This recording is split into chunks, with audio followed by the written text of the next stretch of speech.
three.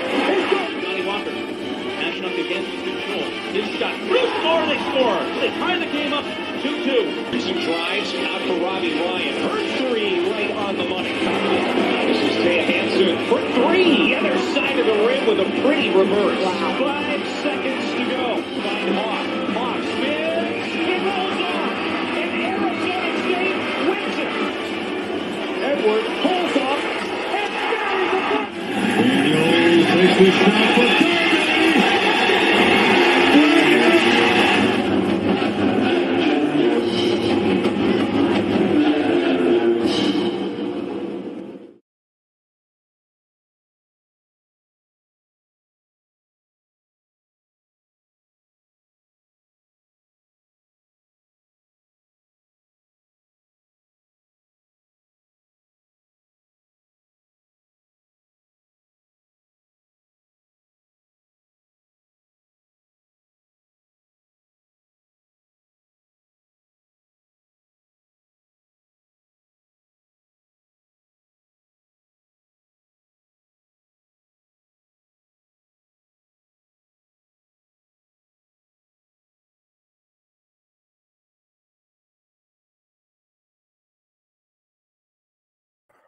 Welcome into Pitchfork Lunch. Hope everybody had a most happy and fun and hopefully not a morning after painful morning after New Year's. No, but all kidding aside, happy New Year, everybody. It is 2024, the first episode of Pitchfork Lunch for the year.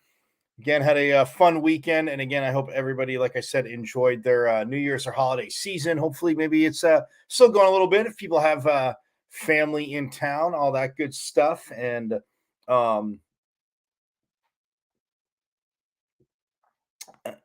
yeah, family in town. And again, a lot of happened over the weekend in sports. Do you think? Just a teeny bit. And capped off by some pretty awesome college football playoff semifinals yesterday. Previous to that, though, the Sun Devils, the Sun Devils, by the way, successful weekend in hockey and hoops, and man, heck of a way to close out 2023 and build momentum going in, obviously, to 2024.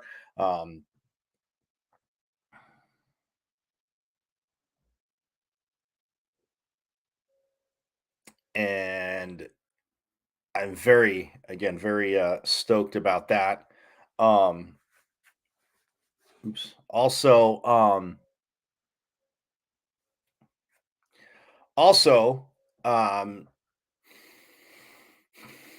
what do we have? Oh, the college football playoff. Yes, I'm guessing you checked that out. We'll get into that a little bit later. Obviously, Michigan beat Alabama in the Rose Bowl. It was a physical game, and yes, the excuse train from an SEC team has started.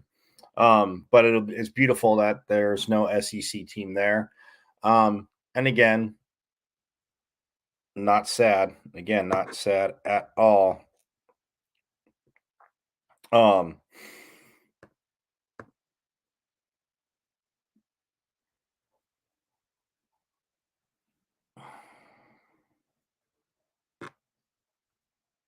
Definitely, like I said, not sad about that at all. But yeah, Washington again, controlled the game in Texas again, fought back, but Michael Penix Jr. Look, I mean, there's a million things, and it shouldn't go off one game. And I get the past injuries when he was at Indiana with Michael Penix Jr. What he's done the last 2 years at Washington, there's no way this kid's not a top 5 pick in the NFL next year. But fortunately for Washington, they have a little bit more business to take care of in the final season of the Pac-12 as we know it. And it's funny because the first college, well, not funny, but it's ironic. The first college football playoff, the first season of it, had Oregon and Ohio State, Pac-12 team there, and now Washington and Texas. So Washington headed to the Big Ten, Texas headed to the SEC. But both respectively trying to win the last of this format of the four for their conference. So again, I know it'll really shock you. You know where my allegiances lie with that. Um,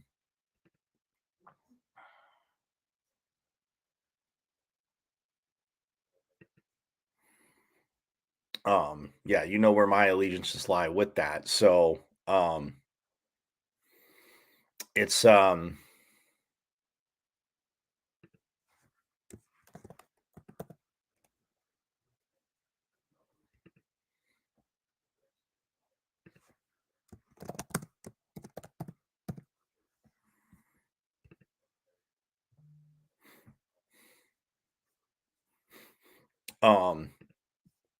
you know where my allegiances lie with that. But yeah, so Washington and Texas, and yes, Texas, they beat Alabama in the Rose Bowl. Was that 2009? 8? 8, 9?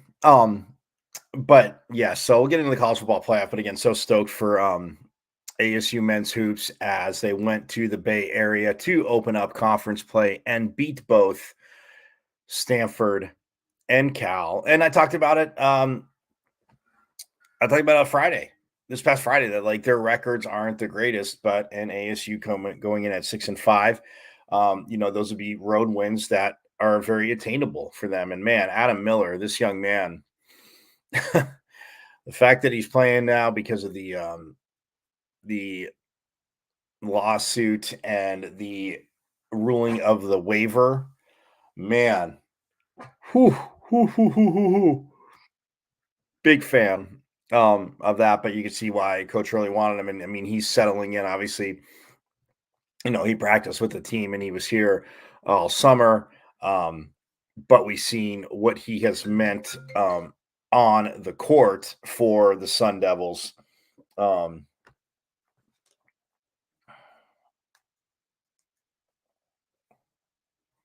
and it is, again, it's absolutely huge. Um,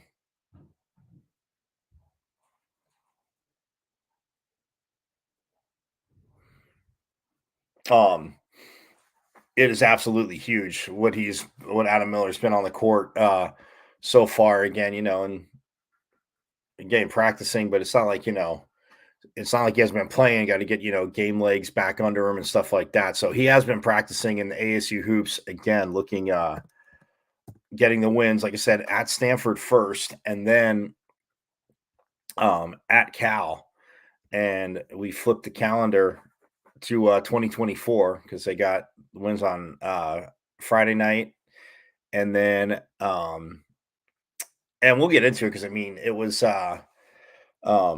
Jemiah Neal didn't have like the best of games, but again, inevitably made the play that at the end made the lockdown play that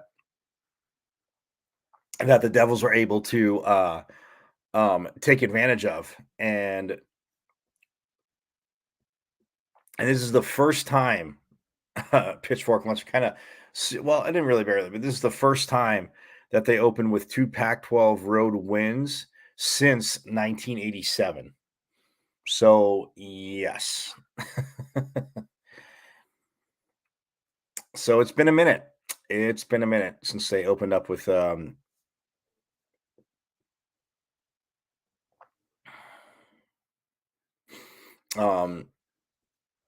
Frankie Collins had also had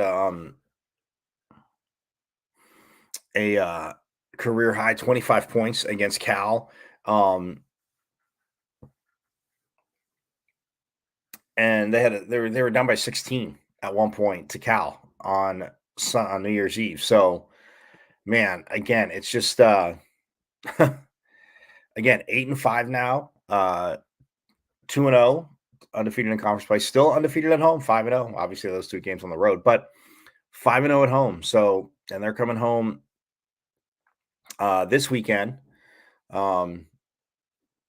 And now they're 2-1 away. So it's very nice to see. But yeah, they're coming home Thursday. Again, the Thursday, Saturday, Pac 12 format, Thursday at 9 p.m.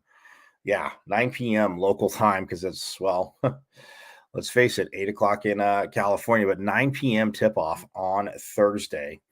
on ESPN2 at 9 p.m. In Tempe, but and then on radio, Arizona Sports 98.7 and Sirius XM 373. It's where you can get all the action, but hopefully you can get on out to Desert Financial Arena and see them take on Utah. Again, a late start on Thursday, 9 p.m. Saturday, a little bit earlier of a start time. They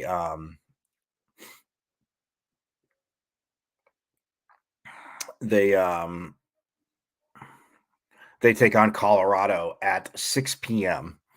At Desert Financial Arena. That's going to be on ESPNU, also on Arizona Sports 98.7 FM. But so Saturday, again, Thursday, if you get out there, you're out and about, you're in Tempe, get on out to the game, watch them take on Utah.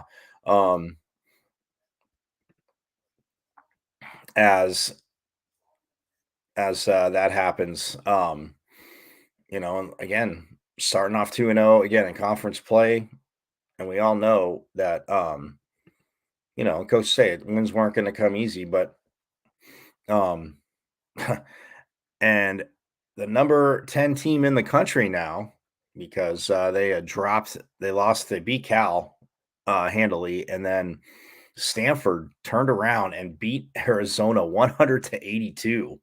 So the teams in the Pac-12, Colorado and Utah, Oregon and ASU are the only 2-0 teams in conference play so far. Colorado beat Washington and Washington. Well, they beat Washington State last, but they had the Washington schools, and then Utah did the same thing. Oregon beat USC and UCLA. So yeah, the 2-0 teams, ASU, like I said, Oregon, Utah, and Colorado. And then you have the 1-1 teams in conference play right now, which is Arizona, Oregon State, Stanford, and UCLA. And then the 0-2 teams, Washington State, Washington, USC, and Cal. Those are the 0-2 teams on the men's side. So, and then Colorado, they're headed to Arizona. They'll be again, because Arizona schools taking on the mountain schools, but Colorado has a Tucson first, and that game actually will be on ESPN. And then Utah and ASU will be on ESPN2 that night. But yeah, I mean, for ASU, those two wins, again, it's early, but hey, you gotta start stacking wins. And after an inconsistent, I won't say an inconsistent, after a tough end to non-conference play, where you dropped 3 in a row, to USD, to TCU, and then to Northwestern. Now, yes, you're going to want these schools to win. You need to take care of business and win. Do have the win over Vanderbilt, a tough loss to BYU, but yeah, you need, and I'm sure Northwestern and BYU are going to win quite a few games, so that's definitely gonna help, and TCU as well. But that's the thing for ASU, and you always hear coaches talk about, and they're cliches because they're true. Like, they can only control what they can control, and then they can um then they can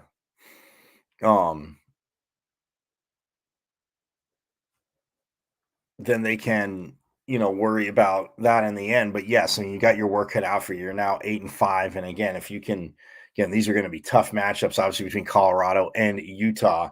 And we'll get into it, but again, I'll recap the games this weekend in a little bit as well.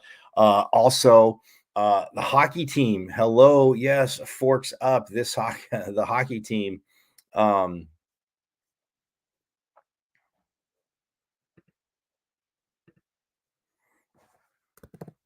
They went to the Adirondack Classic, and they managed to win it. The second game, yes, it was a tie, but they are the champions. They did win it in a shootout of the Adirondack. Pardon me, the Adirondack. ASU beat number 17 Cornell in a shootout to win the Winter Invitational, the Adirondack Winter Invitational. So again, man, and they finally return home. They will be home Friday, as I mentioned that, but they're now 14-3-5 overall. Again, 10-2-2 at home, 3-1-2 away, 1-0-1 on neutral sites. So again, like not having lost on a neutral site, that is pretty big. That is very big. So stoked for that. Also, but yeah, they beat Clarkson 5-2 to open up, and I talked about that Friday. We knew who their opponent would be in Lake Placid, New York, there, and they beat them 5-2. And get into the more get into more of that a little bit later. Also, they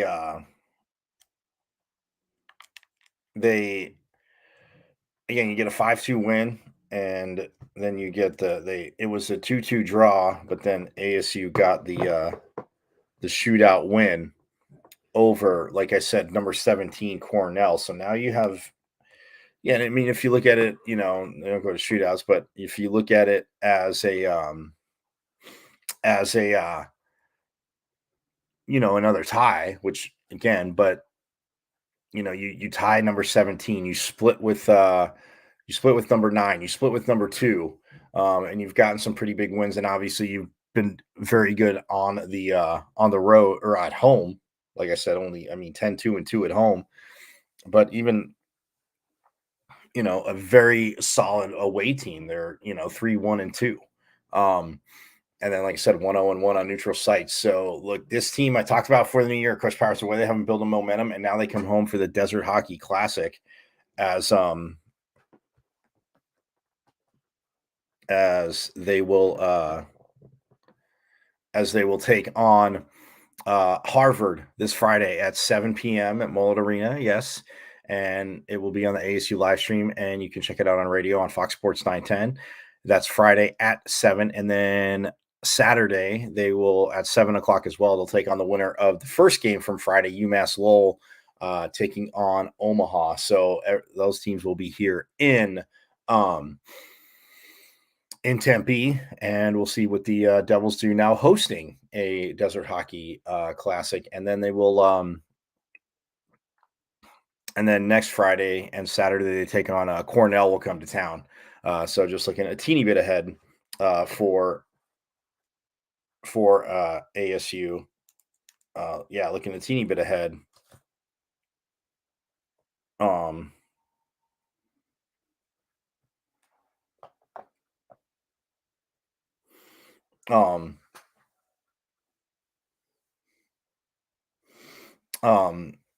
Just a teeny bit ahead for the hockey team. But yeah, just great representation again at the Adirondack Winter Invitational, which they are now the champions of. So again, Coach Powers' staff, I mean, just again, we'll get into it more a little bit later, but just doing a phenomenal job.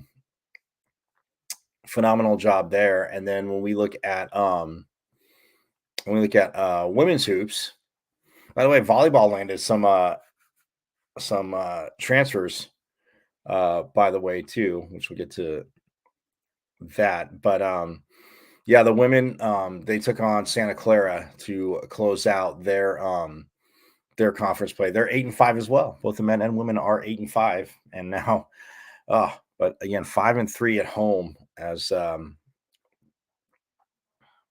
they've had another home setback, and they were a little shorthanded, but they fell to Santa Clara 65-55 at DFA this past Saturday. So that closed out their conference. That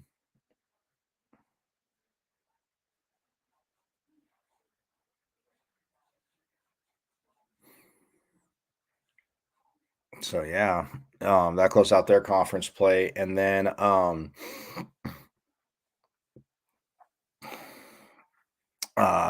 but then they're also home this weekend, by the way. So we got men's and women's hoops Thursday, Friday, Saturday, Sunday at Desert Financial.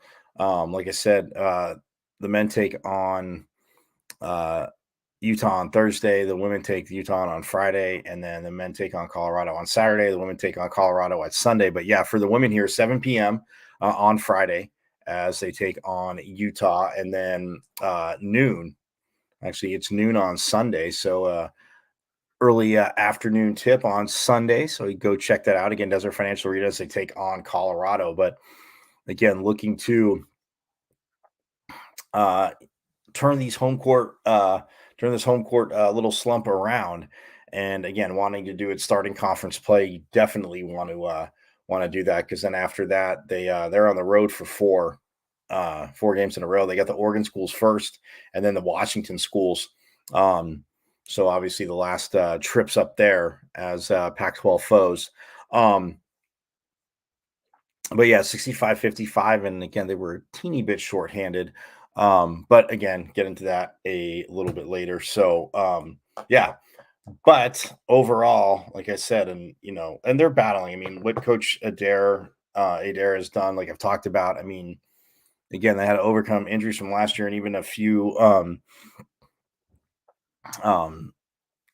Izzy Sosa was in the starting lineup on this past Saturday. So still getting some players back, but I mean, for the most part, like, it's been good. And this team's battle, they were just a little shorthanded Saturday. So again, we'll see what they can do this Friday and Sunday against Utah and Colorado. But again, overall, love the direction of this team. So I'm going to step aside real quick. When we get back, though, we are going to dive into men's hoops and talk about that. Also, efforting, going to talk a little college football playoff too with Michigan fan and the sports reporter without pay.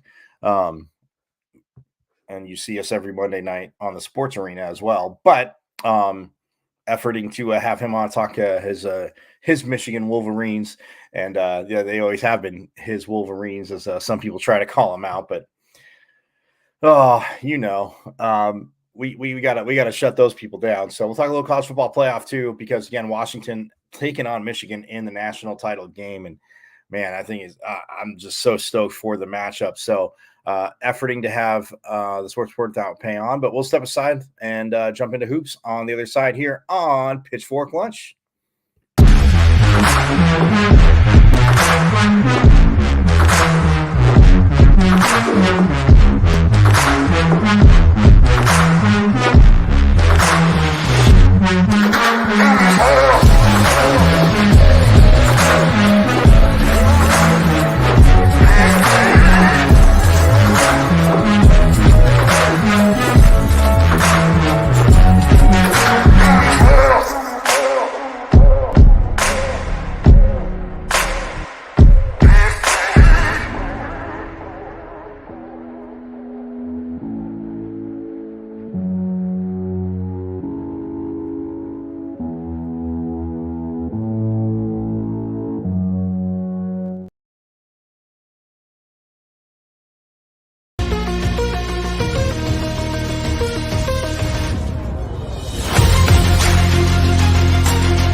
All right, back here on Pitchfork Lunch. I am Michael Kirtino at Diablo00 on X, the artist formerly known as Twitter. You can also see the show live on X, on my Instagram, on IG Live. And yes, Pitchfork Lunchers, I know the new year, I wait a little bit to mention it, but the YouTube channel, go to my YouTube channel, subscribe. All the shows are there. You have missed a ton of interviews. Obviously a ton of show stuff as well, but nonetheless, you've missed a ton of interviews, and coaches, players, insiders. Again, it's all there. Voice of the Sun Devils, it's all there. So go back and check it out. You can go to the YouTube channel and subscribe. So it's at Evans and Michael, V is in Victory, C is in Cat 005 at MVC005 on YouTube. Subscribe.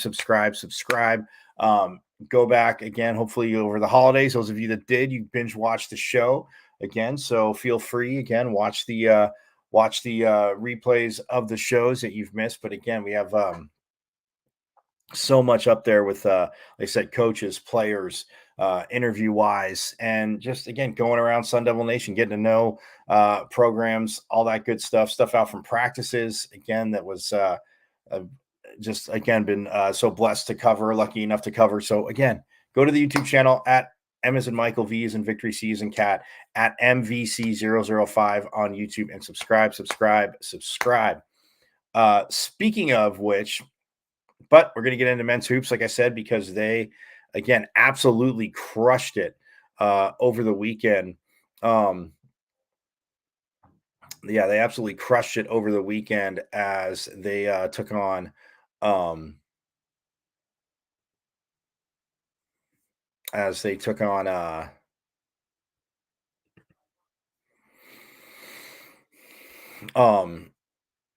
Stanford and Cal, and they opened it up taking on Stanford on Friday night.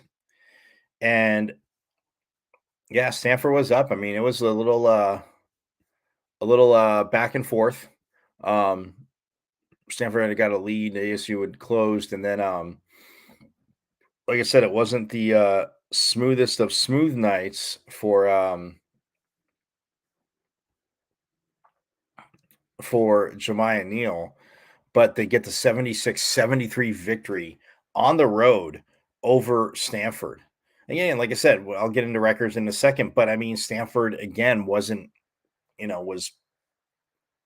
right there with them, and Cal again a little bit below them record wise, but from out of conference play, but that sets a very good tone. And when we look at what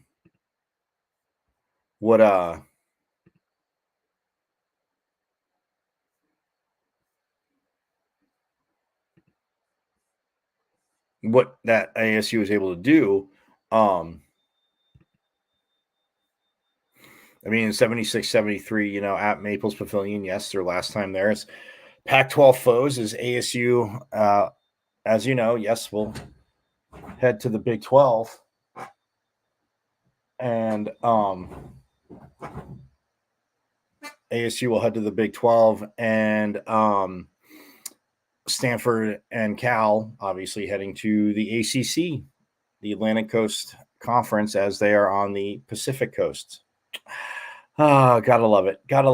Anyway, we won't go down that rabbit hole. But yeah, I mean, Stanford had a 9-point lead at halftime. They were up 37-28. And then again, ASU not shooting. They shot 34% from the field in the first half.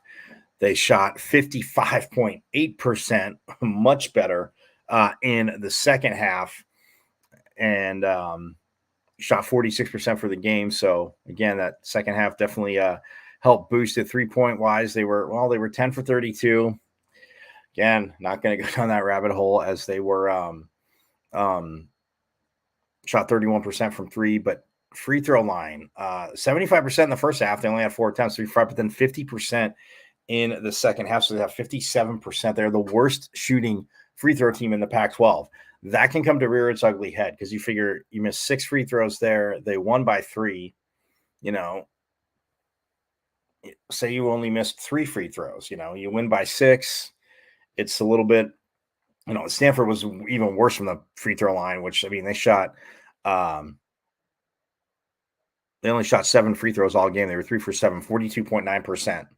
So again, ASU again playing defense, but Adam Miller, both Adam Miller and Kamari Lands led the team with 13 points scoring. But I mean, Miller 5 for 12 from the field. I mean, he was 2 for 6 from three, made his only free throw, though.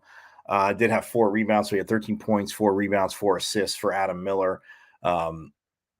Kamari Lands had 13 points, 4 rebounds, 2 assists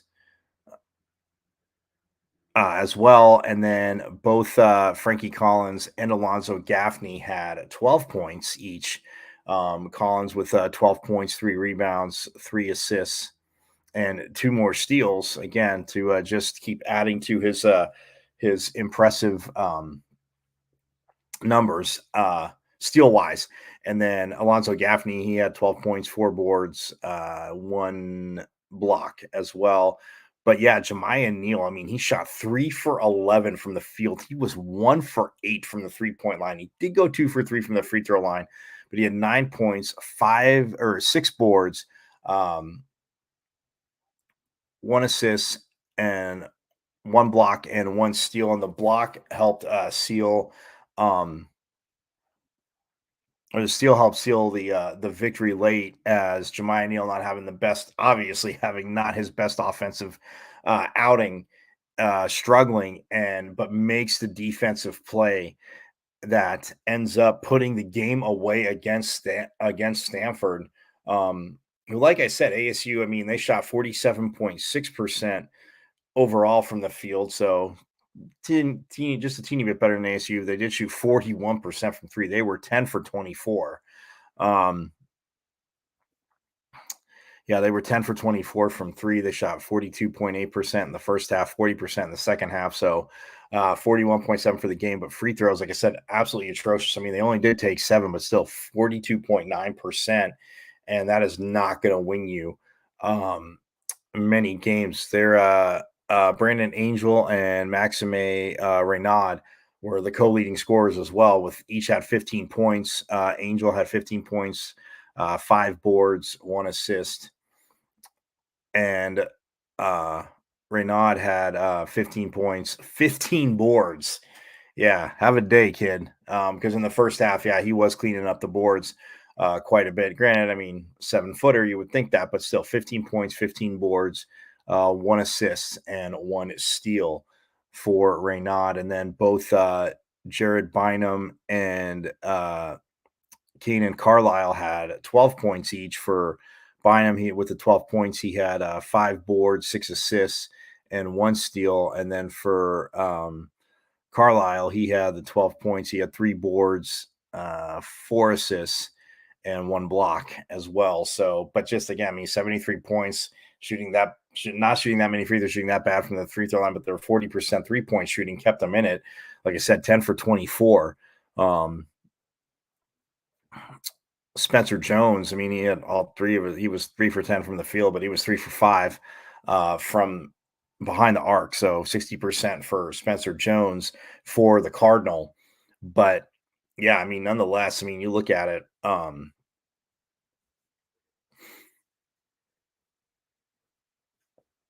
it's a team that, ASU, like I said, record wise should have beat, and they improved to 7-5 after that, 1-0 in the Pac-12. So definitely a very solid solid outing there. And look, I mean, what better way to follow that up than to trail Cal by a ton and go to Berkeley on New Year's Eve and close out 2023 on a win streak. Gotta love that. Take momentum into, and it was 71-69. So yes, just a wee bit closer against Cal at Haas Pavilion. Yes, their last time there, like I said, as a member of as conference foes in the Pac-12.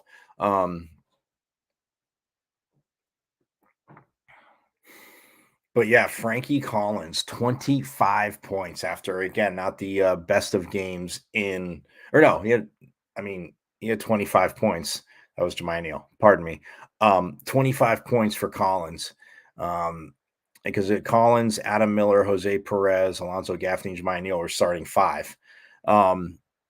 So yeah, with Adam Miller, I mean, he was 3 for 11 from field goal, 2 for 7 from behind the arc, 1 for 2 from the line. But they did shoot much better.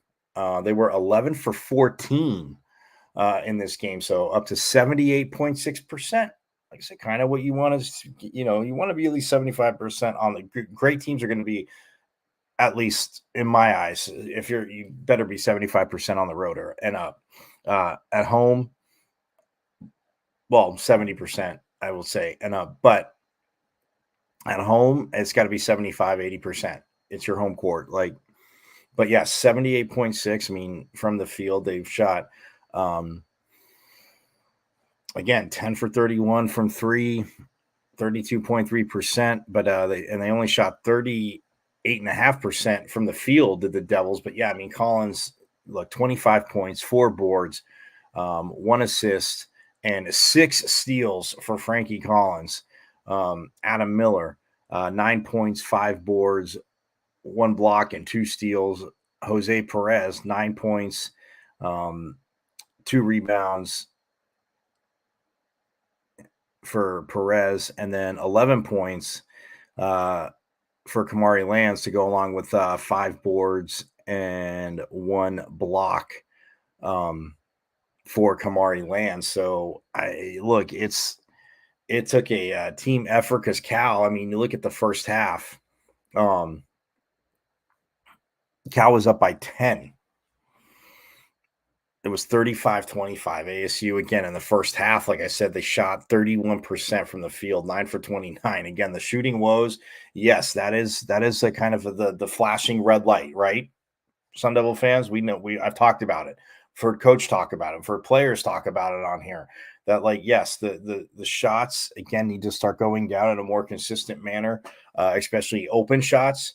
But yeah, you shoot 31% from the field in the first half, but then they shot 44.44% in the second half. To get up to 38.5%. But free throws, first half 75%, second half 80%, right? 8 for 10, right where you want to be. I mean, Frankie Collins was 2 for 3. Adam Miller is 1 for 2. Jose Perez, again, he's been nails from the line. He was 100%. He was 5 for 5 from the free throw line. Jemiah Newell was 1 for 2. Kamari Lands was 2 for 2. So again, 11 for 14, the 78.6%. That is definitely what helped them. And again, Frankie Collins again had 16 of his 25 in the second half. And that's a career high for Frankie Collins. So again, forks up, shout out to Frankie Collins for that. As again, like it ended up being huge because for Cal, I mean, you look at it, Jalen Tyson led them with 20 points, 9 boards. Well, he led the Cal scorers with 20 points, but he also had 9 boards, 5 assists, 1 block, and he also had 6 steals. So him and Frankie Collins going toe to toe there in the steal column, but that's a heck of a game too. And then Fardwaz Imac had 17 points for the Golden Bears, but he also had 14 boards. So again, ASU giving up another huge double night in the Bay Area as AMAC had like I said, 17 and 14. He also had 2 assists and so fill up stat sheet. But then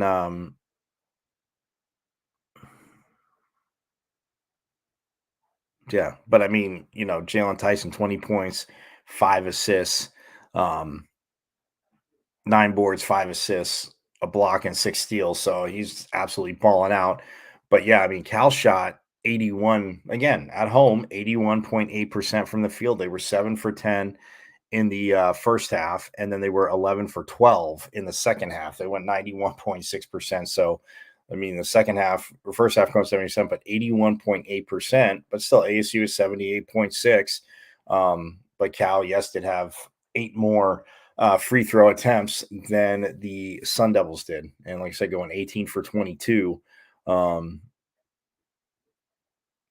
Yeah, Jalen Cone was 3 for 3, and both Grant Newell and Devin Askew were both 2 for 2. So, Fardaws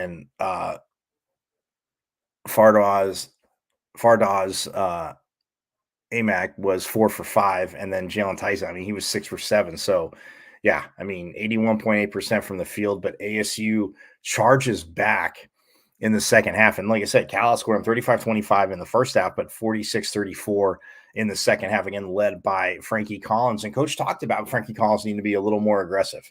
And just control, like aggressive, but obviously not out of control.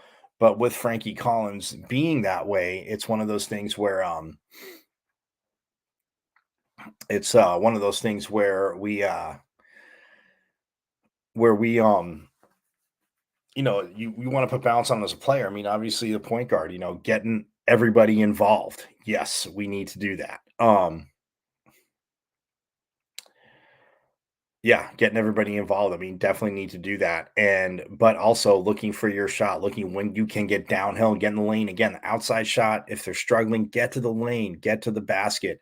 Yes, cause them to foul you. I know I'm overstating the obvious for hoop heads, but still, it's one of those things where that's his game. He can do that. Same thing with Jose Perez. Like I said, he was 5 for 5 from the free throw line. So it's against Cal. Look, but it's encouraging to see. And like I said, now next up,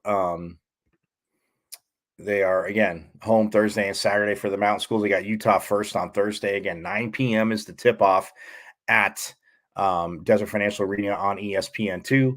And then Saturday, again, I'll remind you all week, but 6 p.m. as they take on Colorado.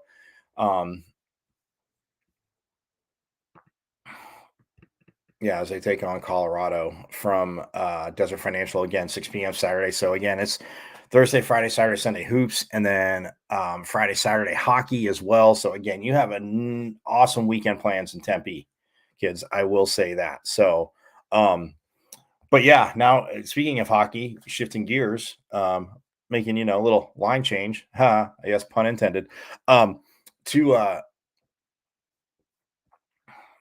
to hockey. I mean, man, it was a heck of, like I said, a weekend in Lake Placid, New York, as they went to the Adirondack Winter Invitational, beat Clarkson 5-2.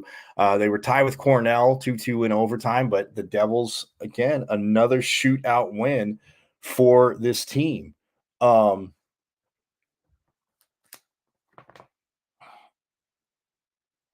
And I mean, thinking about that, that's one of those things where, where yeah, I mean, it's Winter Invitational, but the number 17 team in the country. I mean, you go toe to toe with them, and you know what? The Devils were 13. Um, you go toe to toe with them, um,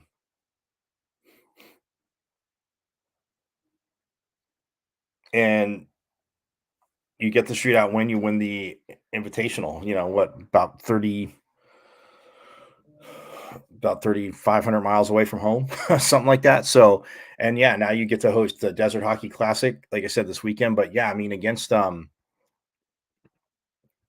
Clarkson, the game they won 5-2. Again, they were up. Uh, Clarkson was up 1-0. Of course, why would a team not be up? Because this team, that's one thing I haven't talked about a ton, but they have come from behind a lot this year. Other teams scoring first. I mean, there's a good amount of teams that have scored first on the Devils that they have come back. So Clarkson was up 1-0 after one. Clarkson was up 2-1 after two, but then ASU just goosed them in the third, scoring 4 goals. Um, um, in the third to win 5-2. Um, Jackson Niedermeyer scored for ASU, as did on the power play. Charlie Schoen scored, and then Kyle Smolin made it 3-2, and then Tyler Gratton made it 4-2 on an empty netter, and then Kyle Smolin got his second on an empty net, and he made it 5-2. It was unassisted. So again, they were Clarkson again trying to put 2 empty net goals, but yeah, I mean they were already down 3-2, trying to see if they could, you know, get the tying goal. But yeah, I mean, so 2 games, 2 goals on the game for Kyle Smolin.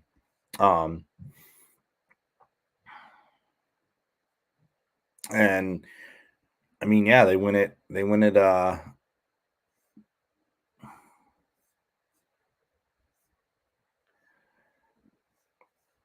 They win it 5-2. And I mean, you just look at I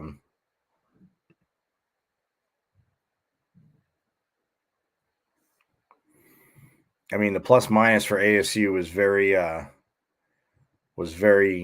mean, they were plus 10 on the night as a team, which you definitely love to see that. As and then Clarkson to the other side, to the other end, was minus 12. Yeah, but then you get the 2-2, again, the shootout win against Cornell, and who they'll be taking on here in Tempe again. Remember, I said that's after the Desert Hockey Classic. Cornell's actually coming out here, so Cornell might have. It'll be very interesting to see. But yeah, Jackson Niedermeyer and Matthew Copperhead scored, and of course ASU was down 1-0 at the end of 1, 2-1 at the end of 2, and then it was 2-2, and then in the overtimes,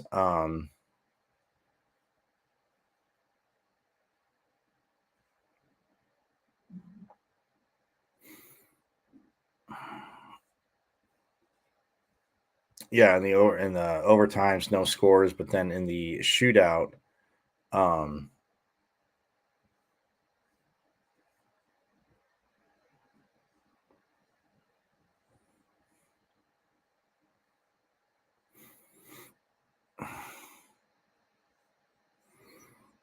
um,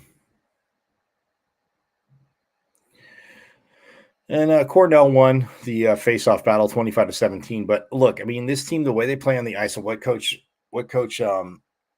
Powers has been doing is, like I said, this team. I mean, they're man, they had momentum. They build even more momentum as, again, like I said, they come in to host the Desert Hockey Classic. So Cornell at number 17. We'll see where they go. I think rankings will be out later today, actually. But yeah, they'll take on well, first, again, they have Harvard this Friday, like I said, 7 p.m. And then on Saturday at 7 p.m. they also have UMass Lowell or Omaha. So it depends on what happens between UMass Lowell and Omaha and what happens between Harvard and ASU.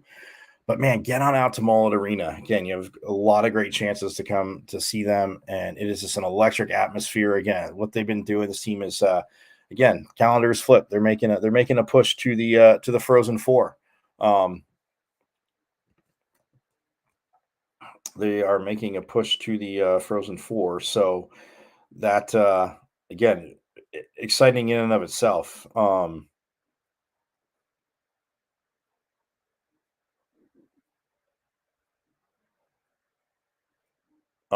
Very in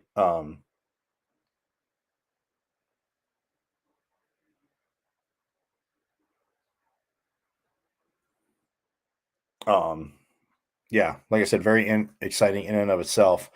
And I'm just, again, so stoked for this team because they can do it again, and we know how they can play, and they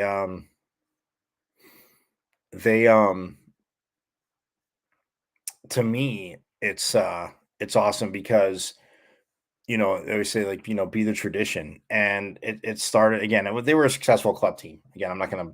We'll get history on when we get Coach Powers on here because again, him and Coach Van Neal, actually the women's volleyball Pac-12 coach of the year, who, like I said, brought in some transfers, and Argentina Ung from Washington State. Coach got to see, obviously, you see Washington State up close and personal up there, but see what she did. But anyway, yeah, Coach Powers, Coach Van Neal, little, they're hockey guys. And Coach Van Neal played obviously a little bit of hockey. So I got to get some, more stories from Coach Powers about how good Coach Van Neal was. So, but yeah, no, I digress though. To the way this team's playing, again, you see the flow within the lines, and even coach has kind of mixed it up. Like it is awesome.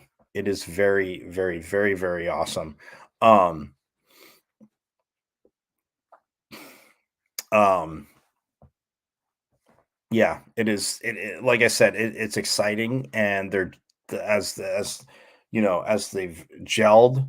Off season practicing workouts, that's one thing, but as they've gelled, as they've in going forward, it's one of those things where I'm very again, it's exciting to say the least. But yeah, I can't like I said, and making a charge of the Frozen Four, and there's a lot to be done, but it is going to get very exciting. So that's my reason. Get out to Mullet Arena, hang out with me, watch some phenomenal hockey, and watch the Devils put together quite a few victories and defend their home ice. That's again got to go from there. So, all right, I'm going to take a quick break. When we get back, going to jump into the college football playoff here on Pitchfork Lunch.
Oh yes, the sports arena coming back Monday nights.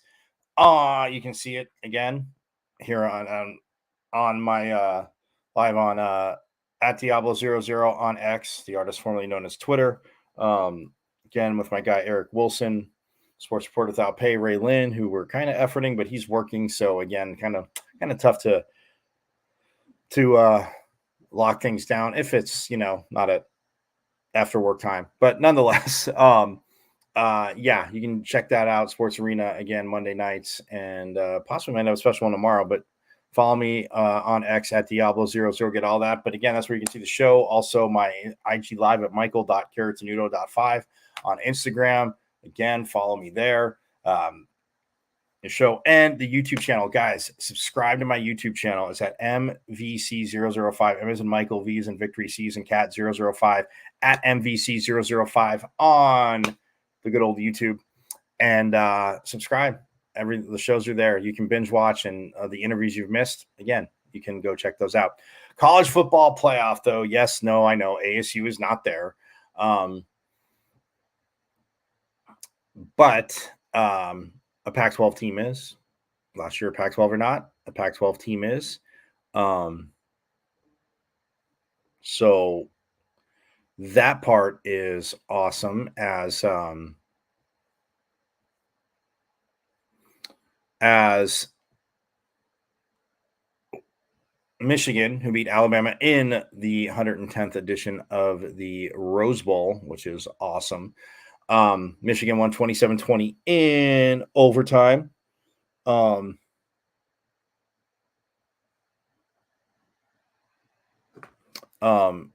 They did beat Alabama, which again was great to see. And in overtime, and it seemed like Michigan, I mean, it was 7-7 after one. It was 13-10 at halftime. Neither team scored in the third quarter. I know people say it was ugly, this and that, because there wasn't a ton of points. I know, God forbid, defenses actually show out. Yes, and I'm not saying getting away with ridiculous penalties. Although in the playoff game, there's always a few you see that are in the not all bowl games, but in games of these magnitude, there's ones everybody sees and like, you've got to be kidding me.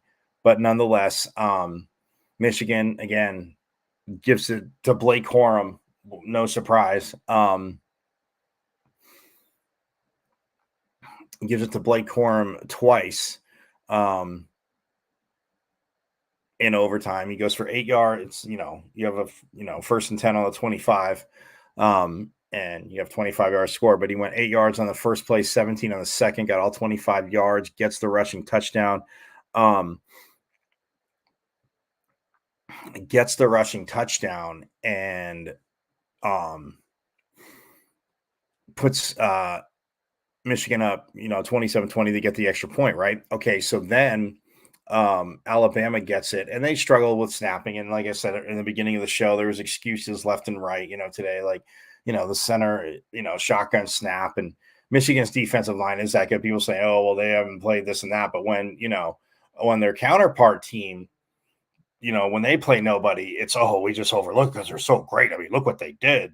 Or when they play a weaker schedule, because that's my bad. I never say nobody because I do not talk out of both sides of the mouth. There's somebody across the line from you that's, literally, punching you in the mouth, trying to dictate what you do and how you do it. So that being said, Michigan, this not their defense is absolutely nasty.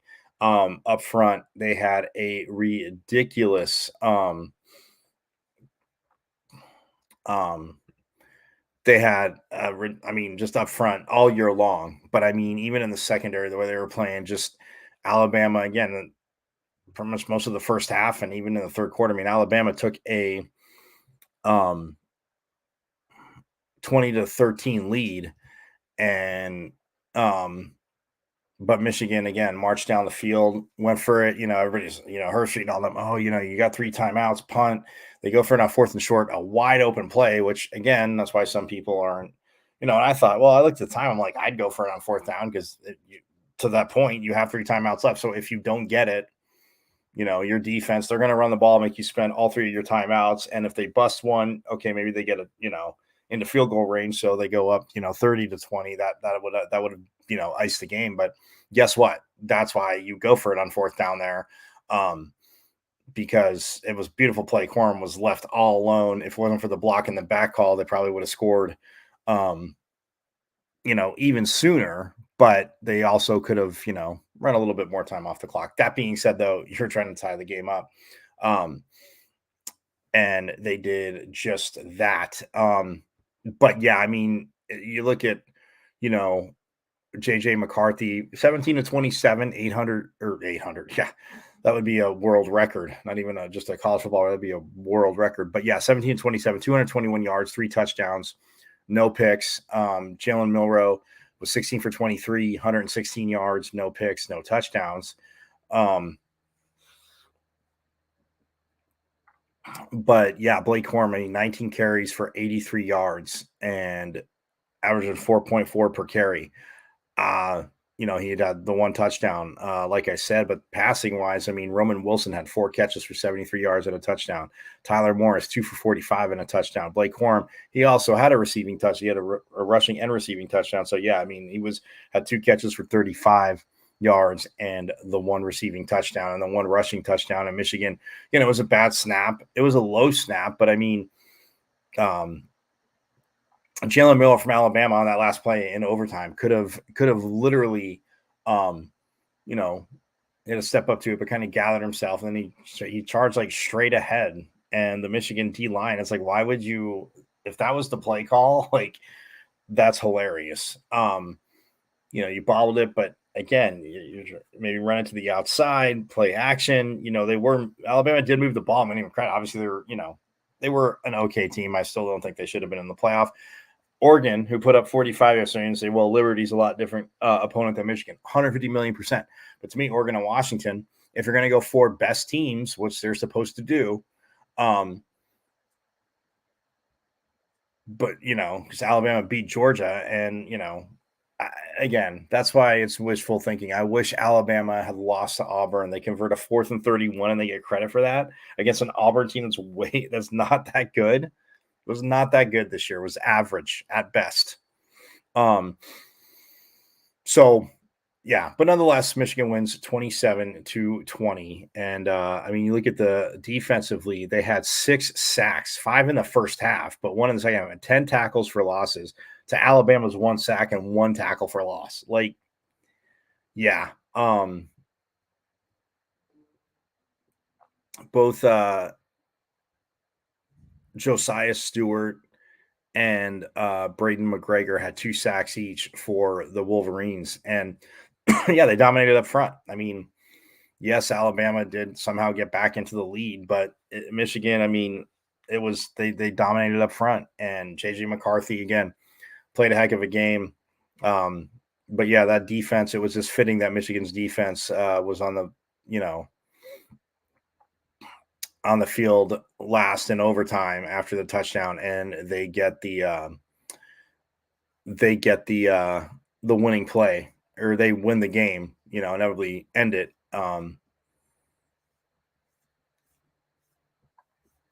And which again, not huge. Lastly, though, we are going to get to Washington and Texas, because Michael Penix Jr.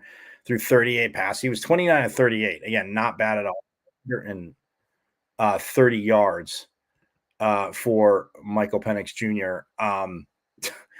Yeah, this young man, I know, had a battle back from a lot of injuries, but what he's in the last 2 years, he got sacked 11 times total this year. Last year, I think he was only sacked like 5 in all these dropbacks. So, 16 total sacks in a ton of dropbacks, put it that way. But yeah, 29, 38, 430 yards, 2 passing touchdowns for him. Dylan Johnson did get banged up. He had 21 carries, though. People say, they can't run the ball for 49 yards. He had 2 rushing touchdowns.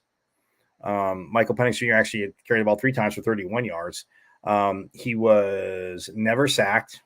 Weird, never sacked. Washington had 2 sacks in the game, but Penix Jr. didn't get sacked at all. Romo Dunze, again, he's a Sunday player, as is Michael Penix Jr., as is Jalen Polk.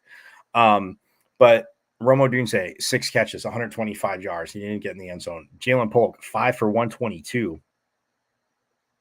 1 touchdown. And he had a 77-yarder, one of the early in the game. Washington, had control of the game. And look, it came down to the end. And Texas, Washington, again, like, it was an unfortunate injury again to Dylan Johnson, but he was getting carted off, seemed in good spirits. So again, hopefully he'll be able to go against Michigan. But you have Michael Penix Jr., who again just doesn't get sacked, gets rid of the ball quick. You have Romo Dunze, Jalen Polk, like Jack Westover. Pardon me. He had 6 catches for 59 yards. Jalen McMillan had a 5 for 58. Again, and he's like, a 3rd or 4th option, Jalen McMillan, and 1 touchdown. So it's ridiculous. But yeah, they beat Texas 37-31. Quinn Ewers was 24-43, 318 yards. He only had the 1 touchdown, no interceptions. CJ Baxter rushed for a touchdown, as did Jaden Blue. Blue is their boy. Yes, you guys know I love me some some Will Ferrell, but nonetheless, I digress. Look, Washington, this offensive line did the job. Defensively, yeah, Texas was able to move the ball and run, and Michigan wants to. And there were times where, Texas rushed for 180 yards, so that's kind of eye-popping. Washington did rush for 102. They got over 100. So it's like, they also passed for 530. Or for four, they passed for 430. Sorry, not 500. Passed for 430 yards.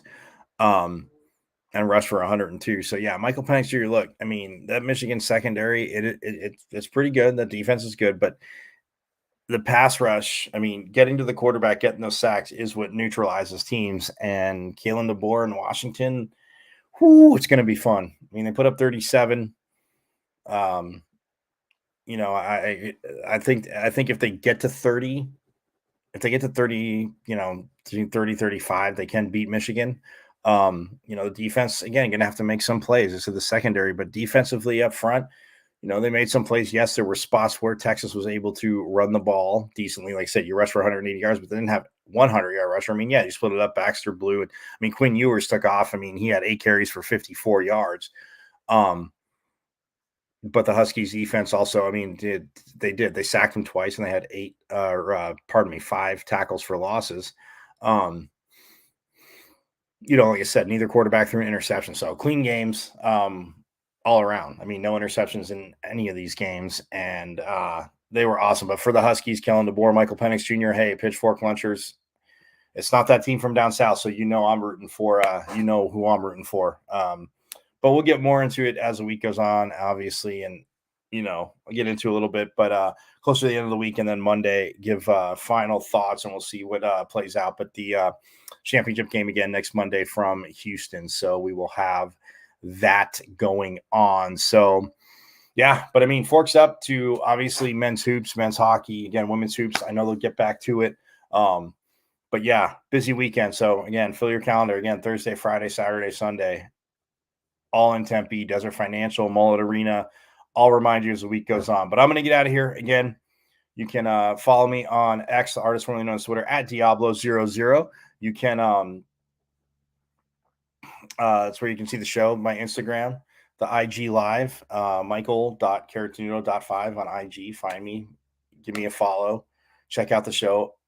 YouTube, guys, go to my YouTube channel. It's at M as in Michael, V as in Victory, C as in Cat, 005, at MVC005 on YouTube. Subscribe. Go check out the awesome interviews that I've had. Again, the shows, great shows, great interviews, a lot of history there as we wrap up this 80th episode. So I'm going to get out of here. Everybody have a great rest of your day, again, as we get set and for another awesome week in Sun Devil Athletics. Happy New Year again. Let's make 2024. Let's just keep making the years better and better. So Happy New Year to all. And I will see you tomorrow. Same bat time, same bat channel. And yes, as always, forks up.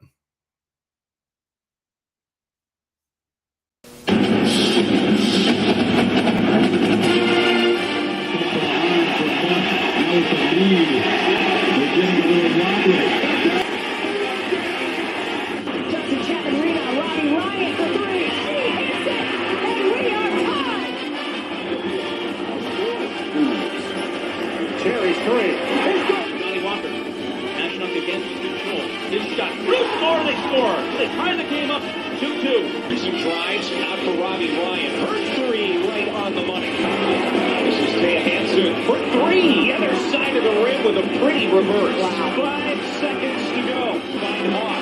Hawk spins. It rolls on. And Arizona State wins it. Edwards pulls off and buries the puck. Daniels takes the shot.